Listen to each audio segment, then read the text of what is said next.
எங்களை மாதிரி ஆட்களுக்கெல்லாம் வந்து சாப்பாடு வந்து பசிக்கு மட்டும்தான் உணவு. மற்றவங்களுக்கு வந்து அது வந்து சுவைக்காக இருக்கும்.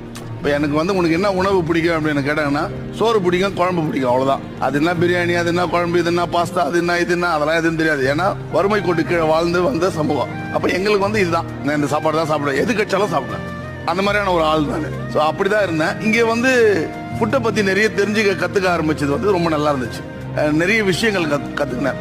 அதுக்கப்புறமா சமையல் எவ்வளோ பெரிய ஒரு ஆர்ட் அப்படின்றது தெரிஞ்சுக்கினேன். அதுக்கப்புறமா பெண்களுடைய அந்த பிரச்சனையை நான் இங்கே வந்து சந்தித்தேன். ஒரு நாளைக்கு வந்து ஒரு 8 மணி நேரம் என்னால் நிற்க முடியல அப்படின்னா இங்கே வந்து பயங்கரமாக எல்லாருக்கிட்டையும் சண்டை போடுறேன். ஒரு சேர் கொடுங்க என்ன உட்காரத்துக்கு அப்படின்னா. காலையில் ஆரம்பித்து எங்கள் அம்மா நைட்டு வரைக்கும் எங்கள் அம்மாவுக்கு நிற்கிறான்.